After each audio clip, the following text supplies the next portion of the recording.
کیا محبت میں زنا جائز ہے؟ ایک عورت حضرت علی رضی اللہ تعالیٰ عنہ کی خدمت میں حاضر ہوئی اور آ کر کہنے لگی، اے علی، آپ علم کا سمندر ہیں، مجھے بڑی شدت سے اس سوال کا جواب چاہیے کہ کیا محبت میں زنا کر سکتے ہیں؟ پھر حضرت علی رضی اللہ تعالیٰ عنہ نے فرمایا کہ بسم اللہ الرحمن الرحیم، زنا ایک ایسا سنگین گناہ ہے جسے اسلام نے نہ صرف حرام قرار دیا بلکہ اس کے قریب جانے سے بھی سختی سے منع فرمایا، کیونکہ یہ صرف ایک فرد کا ذاتی عمل نہیں بلکہ پورے معاشرے کی بنیادوں کو ہلا دینے والا جرم ہے۔ قرآن کریم میں واضح الفاظ میں ارشاد ہوتا ہے کہ زنا کے قریب بھی نہ جاؤ، بے شک یہ بے حیائی اور بہت ہی برا راستہ ہے۔ اس ایک حکم میں اللہ تعالیٰ نے نہ صرف عمل سے روکا بلکہ اس کی طرف لے جانے والے ہر راستے، ہر تعلق، ہر نظر اور ہر خیال سے بھی خبردار کر دیا۔ زنا دل کی پاکیزگی کو چھین لیتا ہے، ایمان کی مٹھاس کو کمزور کر دیتا ہے اور انسان کے باطن کو اندھیرے میں دھکیل دیتا ہے۔ جب کوئی شخص اس گناہ میں مبتلا ہوتا ہے تو وہ صرف اپنے رب کی نافرمانی نہیں کرتا بلکہ اپنے خاندان کی عزت، اپنے والدین کی تربیت اور اپنے معاشرے کے اعتماد کو بھی داغدار کرتا ہے۔ زنا کی وجہ سے نسلوں کا نظام بگڑ جاتا ہے، رشتوں کی پہچان مٹ جاتی ہے، اعتماد ختم ہو جاتا ہے اور گھروں کی برکت اٹھ جاتی ہے۔ یہی وجہ ہے کہ شریعت نے اس جرم پر سخت وعیدیں سنائی ہیں تاکہ انسان اپنے نفس کی وقتی خواہش کے بدلے اپنی آخرت کو تباہ نہ کرے۔ بظاہر یہ عمل چند لمحوں کی لذت معلوم ہوتا ہے مگر اس کے نتائج زندگی بھر کی رسوائی، بے سکونی اور پشیمانی کی صورت میں سامنے آتے ہیں۔ زنا دل کو بے چین اور روح کو مضطرب کر دیتا ہے، انسان کے چہرے سے نور ختم ہو جاتا ہے اور اس کے اعمال میں برکت نہیں رہتی۔ احادیث سے مبارکہ میں آتا ہے کہ جب بندہ زنا کرتا ہے تو اس وقت ایمان اس سے نکل جاتا ہے، گویا وہ اس لمحے اپنے رب کی حفاظت سے دور ہو جاتا ہے۔ یہ گناہ انسان کو آہستہ آہستہ دوسرے گناہوں کی طرف بھی لے جاتا ہے، کیونکہ جب حیا کا پردہ چاک ہو جائے تو پھر شیطان کے لیے راستے آسان ہو جاتے ہیں۔ آج کے دور میں میڈیا، سوشل میڈیا، بے پردگی اور فحاشی نے اس گناہ کو عام کرنے کی کوشش کی ہے اور اسے محبت کا نام دے کر پیش کیا جاتا ہے، حالانکہ حقیقی محبت وہ ہے جو نکاح کے پاک بندھن میں ہو اور جس میں ذمہ داری، وفاداری اور اللہ کی رضا شامل ہو۔ زنا وقتی جذبات کا نتیجہ ہے جبکہ نکاح مستقل سکون اور رحمت کا ذریعہ ہے۔ جو معاشرے اس گناہ کو معمولی سمجھنے لگتے ہیں وہاں طلاقیں بڑھ جاتی ہیں، ناجائز تعلقات عام ہو جاتے ہیں اور اولاد عدم تحفظ کا شکار ہو جاتی ہے۔ اسلام نے نگاہوں کی حفاظت کا حکم اسی لیے دیا تاکہ دل محفوظ رہیں، کیونکہ زنا کا آغاز اکثر ایک غلط نظر سے ہوتا ہے، پھر بات چیت، پھر تنہائی اور پھر وہ قدم جس کے بعد واپسی مشکل ہو جاتی ہے۔ شیطان کبھی ایک دم بڑے گناہ کی طرف نہیں دھکیلتا بلکہ آہستہ آہستہ انسان کو آمادہ کرتا ہے، اسی لیے ایمان والا شخص چھوٹے قدم پر ہی خود کو روک لیتا ہے۔ زنا نہ صرف آخرت کی تباہی کا سبب ہے بلکہ دنیا میں بھی اس کے اثرات ظاہر ہوتے ہیں، دل کا سکون چھن جاتا ہے، رزق میں برکتی آتی ہے اور عزت خاک میں مل سکتی ہے۔ کتنے ہی لوگ چند لمحوں کی غلطی کے بعد پوری زندگی پچھتاوے میں گزار دیتے ہیں۔ اسلام انسان کی فطری خواہشات کو دبانے کا نہیں بلکہ اسے جائز راستے دینے کا دین ہے، اسی لیے نکاح کو آسان اور زنا کو مشکل بنایا گیا۔ اگر نوجوان اپنی خواہشات کو قابو میں رکھتے ہوئے صبر اور تقوی اختیار کریں تو اللہ تعالیٰ ان کے لیے آسانیاں پیدا فرما دیتا ہے۔ یاد رکھیں کہ اللہ سب کچھ دیکھ رہا ہے، تنہائی میں کیا کیا گیا عمل بھی اس کے علم سے باہر نہیں۔ اصل کامیابی یہی ہے کہ انسان اپنے نفس پر قابو پا کر اپنے رب کو راضی کرے، کیونکہ دنیا کی لذت عارضی ہے مگر آخرت کی رسوائی دائمی ہو سکتی ہے۔ زنا انسان کو اندر سے توڑ دیتا ہے جبکہ پاک دامنی انسان کو عزت، سکون اور اللہ کی قربت عطا کرتی ہے۔ اسی لیے ضروری ہے کہ ہم اس گناہ کی سنگینی کو سمجھیں، اپنے دلوں میں اللہ کا خوف پیدا کریں اور اپنے معاشرے کو پاکیزگی اور حیا کی طرف بلائیں تاکہ ہماری نسلیں محفوظ رہیں اور ہمارے گھر رحمتوں کا گہوارہ بنے رہیں۔ زنا صرف ایک گناہ نہیں بلکہ ایسا عمل ہے جو فرد کی روح، دل اور معاشرے کی بنیادوں کو ہلا کر رکھ دیتا ہے۔ یہی وجہ ہے کہ اسلام نے اس کے قریب جانے تک سے منع فرمایا ہے، کیونکہ برائی کبھی اچانک نہیں ہوتی بلکہ آہستہ آہستہ دل میں جگہ بناتی ہے۔ پہلے گناہوں کی بے احتیاطی ہوتی ہے، پھر بات چیت میں نرمی آتی ہے، پھر خلوت کے مواقع پیدا ہوتے ہیں اور یوں انسان ایک ایسے راستے پر چل پڑتا ہے جہاں سے واپسی مشکل ہو جاتی ہے۔ زنا انسان کی ایمان کو کمزور کرتا ہے، دل سے نور کو چھین لیتا ہے، دعا کی قبولیت میں رکاوٹ بن جاتا ہے اور زندگی سے برکت اٹھا لی جاتی ہے۔ اس گناہ کا اثر صرف کرنے والے تک محدود نہیں رہتا بلکہ اس کے گھر والوں، اولاد اور پورے معاشرے تک پھیل جاتا ہے۔ خاندان ٹوٹتے ہیں، رشتوں کا اعتماد ختم ہو جاتا ہے، حسد، نفرت اور انتقام جیسے جذبات جنم لیتے ہیں۔ ایک لمحے کی خواہش پوری زندگی کی رسوائی میں بدل سکتی ہے۔ قیامت کے دن اس کا حساب بھی سخت ہے اور دنیا میں بھی اس کے نتائج تکلیف دہ ہیں۔ انسان کی عزت جو سب سے قیمتی سرمایہ ہے وہ داؤ پر لگ جاتی ہے۔ شیطان اسی راستے سے انسان کو بہکاتا ہے کیونکہ وہ جانتا ہے کہ جب حیا ختم ہو جائے تو ایمان کمزور پڑ جاتا ہے۔ اسی لیے قرآن و حدیث میں نگاہوں کی حفاظت، پردے کی پابندی اور پاک دامنی کی سخت تاکید کی گئی ہے۔ جو شخص اپنے نفس پر قابو پا لیتا ہے وہی اصل کامیاب ہے۔ وقتی لذت کے مقابلے میں دائمی سکون اور اللہ کی رضا کہیں زیادہ قیمتی ہے۔ زنا دل کو بے چین کرتا ہے، ضمیر کو ملامت میں مبتلا رکھتا ہے اور انسان اندر سے ٹوٹنے لگتا ہے، جبکہ پاکیزگی انسان کو عزت، سکون اور اعتماد عطا کرتی ہے۔ جو لوگ اس گناہ سے بچتے ہیں اللہ ان کے لیے آسانیاں پیدا فرماتا ہے، ان کے رزق میں برکت دیتا ہے اور ان کی نسلوں کی حفاظت فرماتا ہے۔ اگر کوئی اس گناہ میں مبتلا ہو چکا ہو تو مایوسی اس کا حل نہیں، بلکہ سچی توبہ، ندامت اور آئندہ کے لیے پختہ ارادہ ہی نجات کا راستہ ہے۔ اللہ تعالیٰ کی رحمت وسیع ہے اور وہ سچے دل سے معافی مانگنے والوں کو معاف فرما دیتا ہے، مگر شرط یہ ہے کہ انسان گناہ کو معمولی نہ سمجھے بلکہ اسے اپنی آخرت کے نقصان کے طور پر دیکھے۔ ہمیں چاہیے کہ ہم اپنے گھروں میں حیا، دینی تربیت اور اللہ کا خوف پیدا کریں تاکہ نئی نسل اس فتنے سے محفوظ رہے۔ یاد رکھیں، عزت کی حفاظت کرنا مشکل ضرور ہے مگر ناممکن نہیں، اور جو شخص اپنے خواہشات پر قابو پا لیتا ہے وہی اللہ کے نزدیک بلند مقام حاصل کرتا ہے۔ لہٰذا ہمیں چاہیے کہ ہم اپنے دلوں کو پاک رکھیں، اپنی نگاہوں کو جھکائیں، اپنے ماحول کو صاف رکھیں اور ہر اس راستے سے بچیں جو اس گناہ کی طرف لے جاتا ہو، کیونکہ وقتی خواہش ختم ہو جاتی ہے مگر اس کے اثرات دیر پا ہوتے ہیں۔ کامیابی اسی میں ہے کہ انسان اللہ کی حدود کی پاسداری کرے اور اپنی زندگی کو پاکیزگی اور تقوی کے ساتھ گزارے۔ زنا کی قباحت اور اس سے بچنے کی تعلیم ہمیں انبیاء علیہ السلام کی سیرت اور نبی کریم صلی اللہ علیہ وسلم کی احادیث میں واضح طور پر ملتی ہیں۔ انہی میں ایک مشہور واقعہ ہے کہ ایک نوجوان حضور نبی اکرم صلی اللہ علیہ وسلم کی خدمت میں حاضر ہوا اور اس نے عرض کیا، یا رسول اللہ صلی اللہ علیہ وسلم، مجھے زنا کی اجازت دے دیجیے۔ صحابہ اکرام رضی اللہ عنہم یہ بات سن کر سخت ناراض ہوئے اور اسے ڈانٹنے لگے، مگر رسول اللہ صلی اللہ علیہ وسلم نے نہ تو اسے جھڑکا اور نہ ہی ذلیل کیا، بلکہ نہایت شفقت سے اسے اپنے قریب بلایا اور فرمایا، کیا تم یہ پسند کرو گے کہ کوئی شخص تمہاری ماں کے ساتھ ایسا کرے؟ نوجوان نے فوراً کہا، نہیں یا رسول اللہ صلی اللہ علیہ وسلم، میری جان آپ پر قربان، میں ہرگز پسند نہیں کروں گا۔ آپ صلی اللہ علیہ وسلم نے فرمایا، لوگ بھی اپنی ماں کے لیے یہی پسند نہیں کرتے۔ پھر آپ صلی اللہ علیہ وسلم نے پوچھا، کیا تم یہ اپنی بیٹی کے لیے پسند کرو گے؟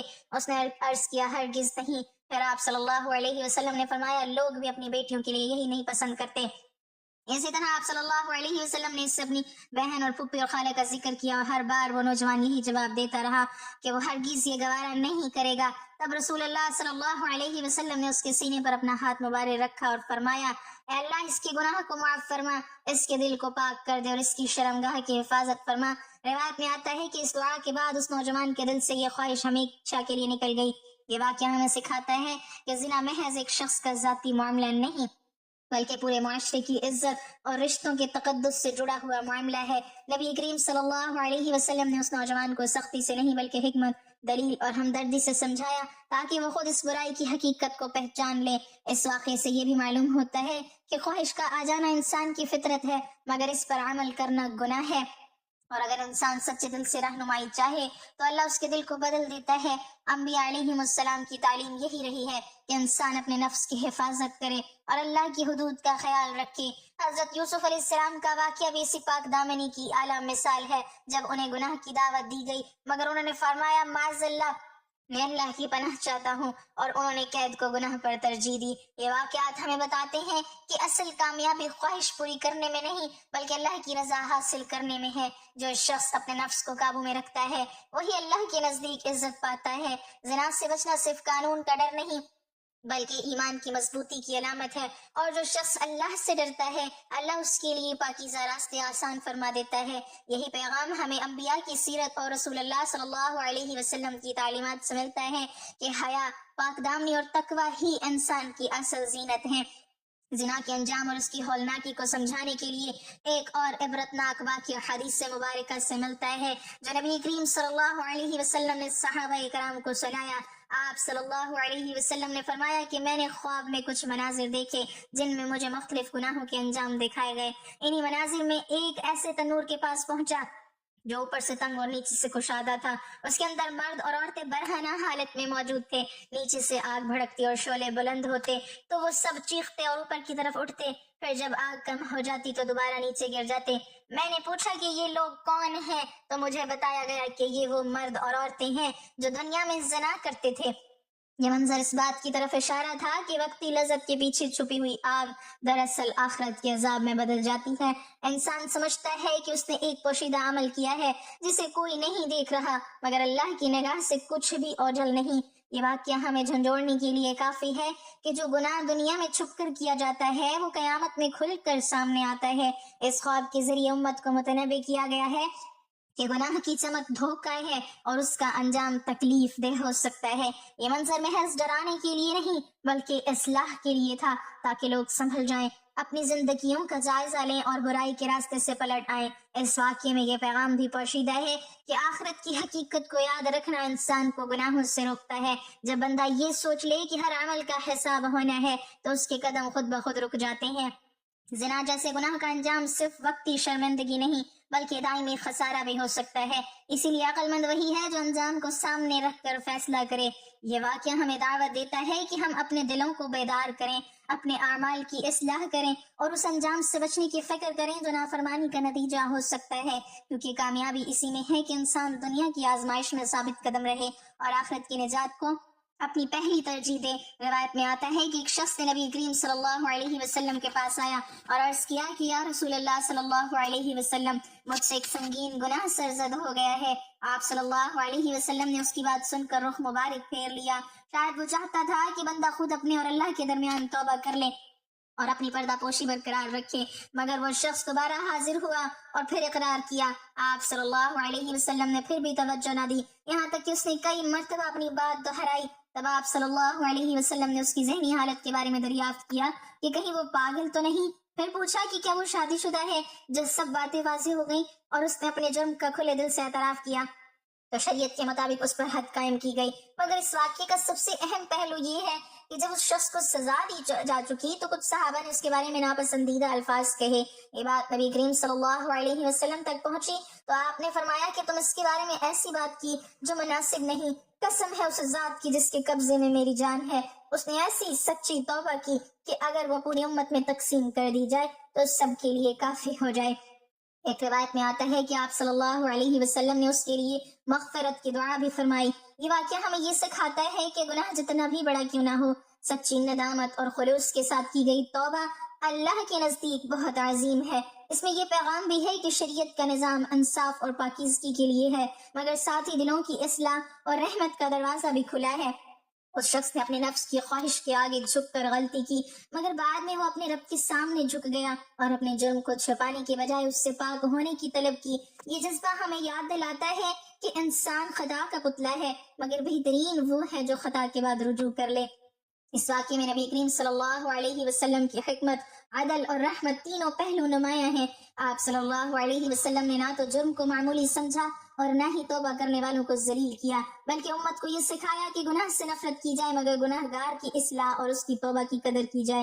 یہی توازن اسلام کی خوبصورتی ہے کہ وہ ایک طرف حدود قائم کرتا ہے اور دوسری طرف رحمت اور معافی کی امید بھی دیتا ہے۔ اس واقعے میں ہمارے لیے یہ درس ہے کہ اگر کبھی انسان سے لغزش ہو جائے تو مایوسی اختیار نہ کرے بلکہ سچے دل سے اللہ کی طرف پلٹ آئے، کیونکہ اللہ تعالیٰ اپنے بندوں کی توبہ سے خوش ہوتا ہے اور جو اس کے در پر جھک جائے اسے وہ خالی نہیں لوٹاتا۔ زنا صرف ایک انفرادی گناہ نہیں بلکہ ایک ایسا سماجی زہر ہے جو آہستہ آہستہ پوری فضا کو آلودہ کر دیتا ہے۔ جب کسی معاشرے میں حیا کمزور پڑنے لگتی ہے، نظریں بے لگام ہو جاتی ہیں اور تعلقات کی حدود مٹنے لگتی ہے تو دراصل وہ معاشرہ اپنے ہی ہاتھوں اپنے سکون کو کھو رہا ہوتا ہے۔ آج کی دنیا میں زنا کو آزادی، محبت یا جدیدیت کے نام پر پیش کیا جاتا ہے۔ فلموں، ڈراموں اور سوشل میڈیا کے ذریعے اسے معمولی بنا کر دکھایا جاتا ہے۔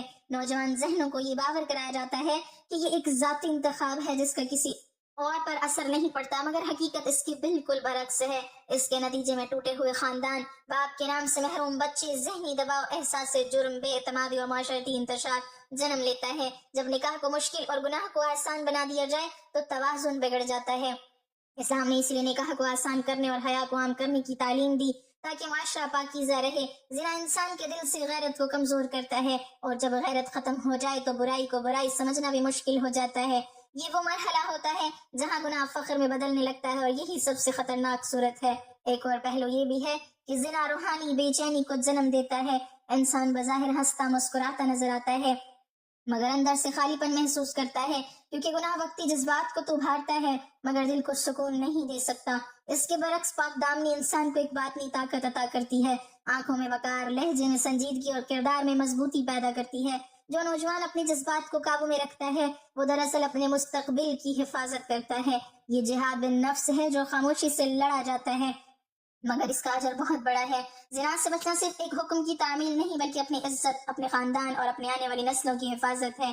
ہمیں سوچنا ہوگا کہ ہم کیسا معاشرہ چھوڑ کر جانا چاہتے ہیں، وہ جہاں رشتوں کی بنیاد اعتماد پر ہو، یا وہ جہاں شک اور بے یقینی عام ہو۔ یہی شعور اس موضوع کو سمجھنے کا اصل نقطہ ہے کہ پاکیزگی صرف ایک مذہبی اصطلاح نہیں بلکہ ایک مکمل طرز زندگی ہے جو انسان کو دنیا میں بھی باعزت رکھتی ہے اور آخرت میں بھی کامیابی کا سبب بنتی ہے۔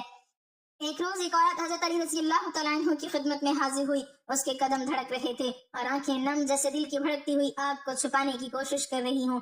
اس نے لرزتے ہوئے لہجے میں کہا، یا امیر المومنین، میں ایک محبت میں گرفتار ہوں۔ دل تو چاہتا ہے کہ میں اس شخص کے قریب جاؤں جس سے میرا دل جڑا ہے، مگر دل کی دھڑکن کے ساتھ ایک خوف بھی ہے کہ کہیں یہ محبت مجھے کسی گناہ کی طرف نہ لے جائے۔ میں یہ پوچھنے آئی ہوں کہ محبت میں زنا جائز ہے یا نہیں۔ حضرت علی رضی اللہ تعالیٰ عنہ نے اسے غور سے دیکھا۔ اس کی آنکھوں میں نہ صرف سوال کی شدت تھی بلکہ بے بسی اور جذبات کی گہرائی بھی تھی۔ آپ نے اس کی خاموشی اور ہچکچاہٹ کو محسوس کیا اور نہایت نرمی اور حکمت کے ساتھ فرمایا کہ بیٹی، محبت ایک پاکیزہ جذبہ ہے، یہ دل کو نرم اور انسان کو بہتر بناتا ہے، مگر اگر یہ محبت تمہیں حدود سے باہر لے جائے اور گناہ کی راہ دکھائے تو پھر یہ محبت نہیں بلکہ فریب ہے۔ انسان کے دل میں خواہش پیدا ہونا فطرت ہے، لیکن اس پر عمل کرنا شرعی اور اخلاقی حد سے باہر جانا ہے۔ حضرت علی رضی اللہ تعالیٰ عنہ نے آگے کہا کہ اگر تم اپنی محبت کو اللہ کی حدود کے دائرے میں رکھو، اگر تم اپنے دل کی حفاظت کرو اور اس جذبے کو صبر، نیک نیتی اور حلال راستے سے پروان چڑھاؤ، تبھی یہ محبت تمہارے لیے رحمت بن سکتی ہے، ورنہ خواہش کی اندھی راہ تمہیں دوزخ کی طرف دھکیل سکتی ہے۔ وہ عورت سن رہی تھی، اس کے دل کی دھڑکن اور سانس اس بات کی شدت کا پتہ دے رہی تھی کہ وہ جانتی تھی کہ اس لمحے میں اس کے سامنے نہ صرف ایک امام بلکہ ایک رہنما اور محافظ بھی موجود ہیں، جو نہ صرف اس کے جسم بلکہ اس کے دل کی حفاظت کا سوچ رہے ہیں۔ حضرت علی رضی اللہ تعالیٰ عنہ نے پھر فرمایا کہ محبت کے نام پر زنا کبھی جائز نہیں، یہ تمہارے دل کی عظمت کو چھین لے گا، تمہاری عزت اور وقار کو نقصان پہنچائے گا، اور یہ رشتے جو تمہارے لیے اہم ہے انہیں ٹوٹنے پر مجبور کر دے گا۔ تمہارے اندر جو درد اور کشمکش ہے وہ فطرت کی طرف سے آزمائش ہے، مگر ایمان کے دائرے میں رہ کر ہی تم سکون پا سکتی ہو۔ عورت کی آنکھوں سے آنسو بہنے لگے، لیکن وہ آنسو ندامت اور سمجھ کا بھی اظہار تھے۔ اس نے سر جھکایا اور اپنے دل کی بھڑکتی ہوئی خواہش کو کنٹرول کرنے کا عہد کیا۔ حضرت علی رضی اللہ تعالیٰ عنہ نے اس کے کندھے پر ہاتھ رکھا اور دعا کی کہ اللہ تمہارے دل کو پاکیزہ رکھے، تمہارے جذبات کو صائب راستے پر ڈالے اور تمہیں اس آزمائش میں کامیاب کرے۔ یہ لمحہ اس عورت کے لیے نہ صرف رہنمائی کا تھا بلکہ ایک سکون اور حوصلے کا بھی پیغام تھا۔